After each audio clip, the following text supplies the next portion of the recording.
Welcome to Riverside Tai Chi. My name is Sifu Jesse Powell. Usually when you hear people talk about nutrition, whether they're bro scientists or nutritionists, which I guess would be considered, part of the science, they usually talk about the same things. They stress the macronutrient and micronutrient intake for a diet.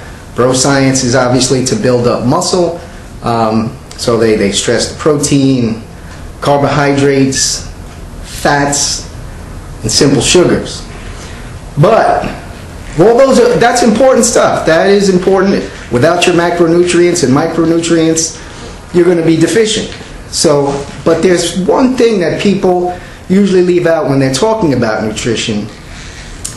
It's the types of foods to eat that feed the organs. I guess maybe a lot of people don't know about it. It's usually associated with Eastern medicine, whether it's Ayurvedic, which is Indian medicine, or traditional Chinese medicine or classical Chinese medicine. They really talk about the properties of foods and the organs that they benefit, which I think is really extremely important for people's health. With the numbers of diseases out there and illnesses that people have, it's really important that people understand what to eat and what not to eat. Food is really the first line of defense in a person's health. Basically, you could say food is medicine, because you will be nourishing and taking care of your insides. It's all good to exercise and practice kung fu and lift weights or whatever your physical attribute calls for, but it's very important also to nourish the inside. I guess just a few things, a few types of food. Amaranth, which is a grain. A lot of people are against grain. The paleo people are against grain, but nourishes the lungs.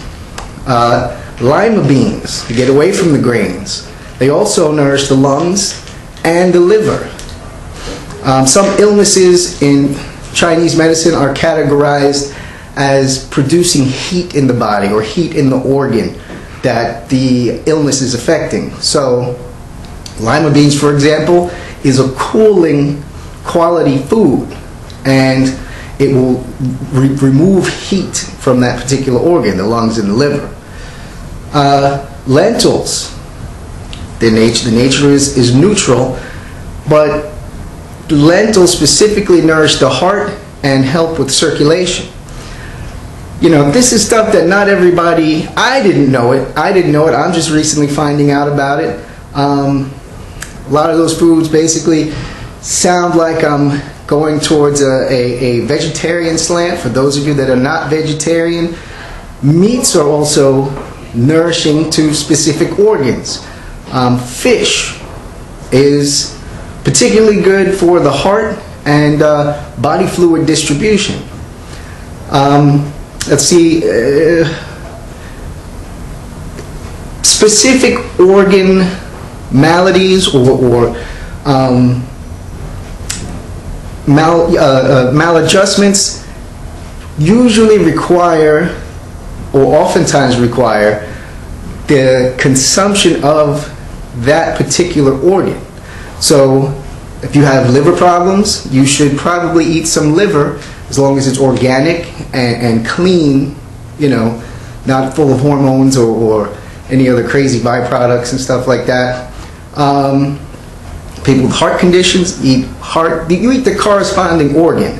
As they say, like heals like. So these are things that you don't really hear about, and it's important to know for good health. There's ailments, everybody's heard of diabetes. There's foods that are very good for diabetes. Different grains, again, millet is good, legumes are good, mung beans, garbanzo beans. All these things should be considered when you're trying to manage your health or stay healthy. So you don't develop these things. you feed the inside to make a stronger outside as you're going along through your daily exercise and health habits. So just keep that into consideration. One of my good friends, Brian Jenks, you should check out his channel, Fissure Fitness. It's a great channel. He just did a video recently on nutrition I thought was really, really good. You should check him out. Also, one really helpful resource that people could use is a book by Paul Pitchford, and it's called Healing with Whole Foods. So you should check that out.